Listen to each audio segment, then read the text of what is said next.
अगर आप भी हमारी तरह महाराष्ट्र के 5 ज्योतिर्लिंग का दर्शन करना चाहते हैं तो ये वीडियो आपके लिए है। इस वीडियो को आपको देखना बहुत ज़रूरी है और इस वीडियो को देखने के बाद आपको पूरी नॉलेज मिल जाएगी। तो हेलो गाइस, मेरा नाम है आशीष शुक्ला और मेरा यूट्यूब चैनल है अमारा ब्लॉग्स। और आज की इस वीडियो में हम आपको एक कंप्लीट इन्फॉर्मेशन बताने वाले हैं कि महाराष्ट्र के 5 ज्योतिर्लिंग को कैसे घूमें, साथ में शनि सिग्नापुर और शिरडी साईं बाबा के दर्शन कैसे करें। तो ये सारी कंप्लीट इन्फॉर्मेशन आज की इस वीडियो में हम आपको देने वाले हैं। तो सबसे पहले मैं आपको बता देता हूँ कि अभी मैं खड़ा हूँ नागेश्वर नाथ के ज्योतिर्लिंग पर और ये मेरा जो है महाराष्ट्र का चौथा ज्योतिर्लिंग है जो मैं दर्शन कर रहा हूँ। इसके साथ ही साथ मैं आपको बताता हूँ कि मैं 25 तारीख को लखनऊ से चला था। 26 तारीख को सुबह 6:30 बजे मैं पुणे रेलवे स्टेशन आया था। 6:30 बजे मैं आते ही यहाँ पे एक प्राइवेट टैक्सी हायर किया जो कि 26,600 रुपये का था और हम 6 पर्सन थे। हमने उसी शाम को 26 तारीख को चले गए थे भीमा शंकर जाने के बाद हमने वहाँ पर एक रात स्टे किया और सुबह उठकर दर्शन किया। सुबह उठकर दर्शन 7 बजे कर लिया और बारिश होने की वजह से भीमा शंकर के किसी और भी प्लेस पर हम घूमने के लिए नहीं गए। वहाँ से हमने अपने प्राइवेट टैक्सी को लेके चले गए हम त्र्यंबकेश्वर और करीब शाम के 7:30 बजे हम त्र्यंबकेश्वर पहुँच गए। वहाँ पर मैंने नाइट में दर्शन किया और त्र्यंबकेश्वर में रहने की जगह नहीं थी, रूम नहीं खाली था, इसलिए हम चले गए पंचवटी में हमने एक नाइट स्टे किया। उसके बाद हम चले गए तपोवन में घूमने के बाद हम चले आए सीधा फिर शिरडी साईं बाबा के यहाँ। वहाँ पर हमने दर्शन किया। वहाँ पर दर्शन करने के बाद हम चले गए शनि सिग्नापुर में दर्शन करने के बाद हम चले गए परली वैजनाथ और परली वैजनाथ में दर्शन करने के बाद अभी हम आ चुके हैं नागेश्वर नाथ ज्योतिर्लिंग में दर्शन करने के लिए। इसके बाद हम जाएंगे संभाजी नगर, वहाँ पर जाके हम कृष्णेश्वर का ज्योतिर्लिंग का दर्शन करेंगे। तो मैं आपको बता दूं, बहुत सारे लोग पूछते हैं कि महाराष्ट्र में 5 ज्योतिर्लिंग हैं, कोई कहता है महाराष्ट्र में 3 ज्योतिर्लिंग है।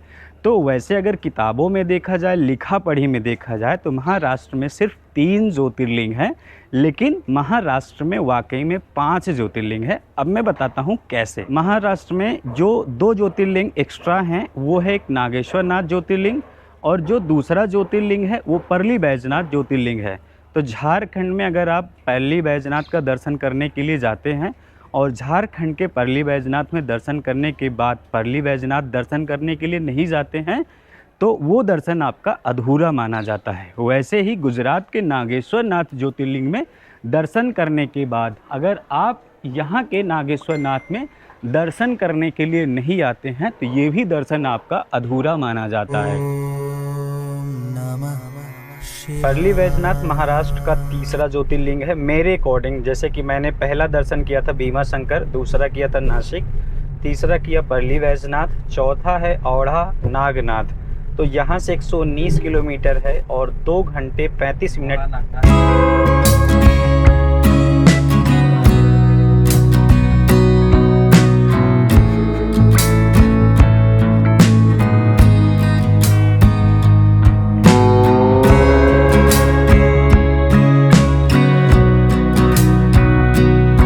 कल मैंने यहाँ पर मिसल खाया था जो कि मुझे बहुत ज़्यादा टेस्टी लगा था, तो आज मैंने चीज़ मिसल मंगवा रखा है जो कि 75 रुपये का है। तो चलिए एक बार आपको दिखाते हैं। ये है चीज़ मिसल और ये है रायता, प्याज और दाल और यहाँ पर है ये पनीर मिसल। तो अभी हम आ चुके हैं नागेश्वर नाथ मंदिर में और यहाँ पर सबसे पहले ये पावती कटी है 50 रुपीज़ की। तो ये जो पावती है एक तरफ से आप समझ सकते हैं कि ये पार्किंग के लिए आपको 50 रुपये यहाँ पर पे करना पड़ता है। तो इस तरह से मैंने नागनाथ का दर्शन करने के लिए 40 रुपये का ये प्रसाद ले लिया है और नागनाथ का जो मंदिर है वहाँ पर है, वहीं पर चल के दर्शन करते हैं। मंदिर में जो दर्शन करने का रास्ता है ये इधर से है और हमारे फेस पे थोड़ी सी धूप पड़ रही है। अगर इस मंदिर में आपको स्पेशल दर्शन करना है तो आपको 200 रुपये पे करना पड़ता है और इस मंदिर को औधा नागनाथ का मंदिर भी कहते हैं और नागेश्वर ज्योतिर्लिंग भी कहते हैं। मंदिर के सामने यहाँ पर एक नंदी जी और ये हैं बड़े नंदी जी।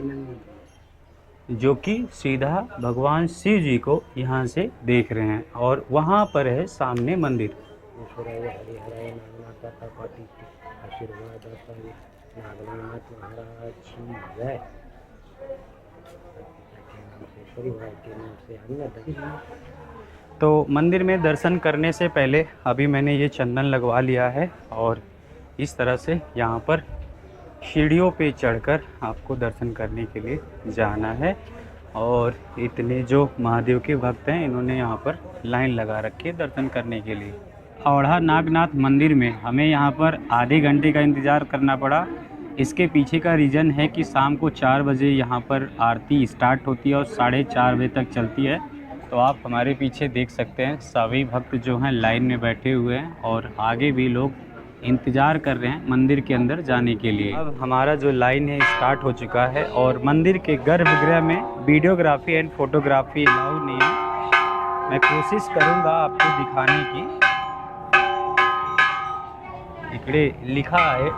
अभी मैं मंदिर के गर्भगृह के अंदर हूं और मैं आपको बता रहा हूं कि ये जो मंदिर है केदारनाथ मंदिर की तरह अंदर से बना हुआ है। आपको पूरब साइड से इंटर करना है, उसके बाद केदारनाथ में भी इस तरह से आपको जाकर गर्भगृह में वहाँ पर दर्शन करना पड़ता है। और इसका जो मंदिर का जो ये आकार है, जिस आकार में बनाया गया है, पूरा नागार्जुन शैली के रूप में बनाया गया है।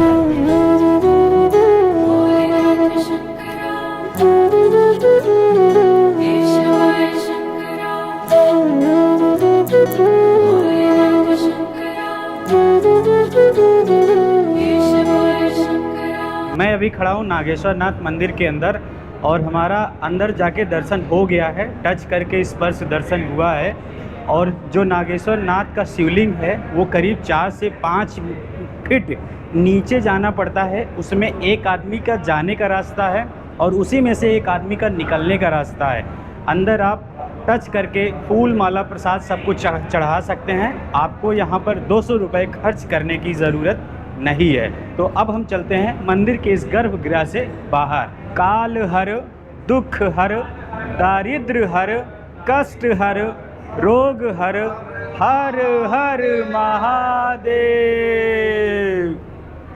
और इसी क्रम में मैंने महाराष्ट्र के 5 ज्योतिर्लिंग में से 4 ज्योतिर्लिंग का दर्शन प्राप्त कर लिया है और ये सब सिर्फ महादेव की कृपा से हो पाया। तो चलिए अब मैं थोड़ा सा आपको इस मंदिर का इतिहास बता देता हूँ। नामदेव नाम का एक महादेव का भक्त था जो कि इस मंदिर में दर्शन करने के लिए आया था। और जो यहाँ के पुजारी थे वो जाति पात में भेदभाव करते थे और उन्होंने नामदेव को दर्शन करने से रोक दिया, क्योंकि जो नामदेव था वो किसी और जाति का, किसी अछूत जाति का था।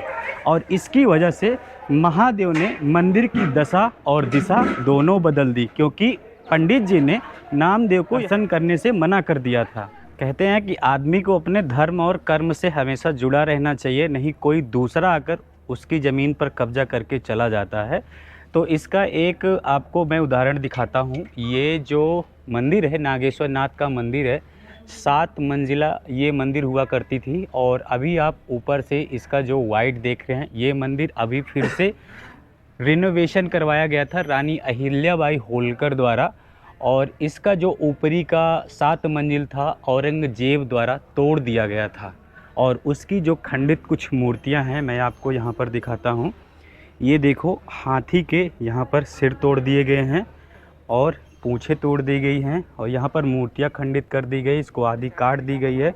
इस तरह से पहले के ज़माने में क्या होता था कि हमारे जो राजा महाराजा हुआ करते थे वो अपनी अगर कोई चीज़ इतिहास में लिखना चाहते थे तो वो जो ये मुग़ल शासक होते थे, औरंगाबाद, ये औरंगज़ेब वगैरह, ये सब हमारी पुस्तकों को जला दिया करते थे। जैसे कि आप नालंदा में अपने इतिहास को सब कुछ वहाँ पर मिटा दिया गया था। तो हमारे राजाओं महाराजाओं ने क्या किया कि अपना जो इतिहास था उन्होंने मंदिरों में गढ़ना और बताना, दिखाना शुरू कर दिया।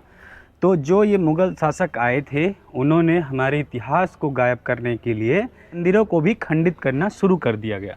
तो अभी मैं आपको एक छोटा सा एग्जाम्पल दिखाता हूँ। यहाँ पर एक सेक्स पोजीशन दिखाया गया है और यहाँ पर आप देख सकते हैं हाथी जिनने जो आदमी को यहाँ पर उल्टा लटकाया है, जो कि कि कोई गलत काम करता था तब हाथी उसे उल्टा लटका दिया करता था। और ये हैं सैनिक और ये है सैनिक का हेड। तो ऐसे ऐसे यहाँ पर बहुत सारे इतिहास दिखाए गए हैं। हर चीज़ का अपना एक एक अलग अलग इतिहास यहाँ पर बता रहा है।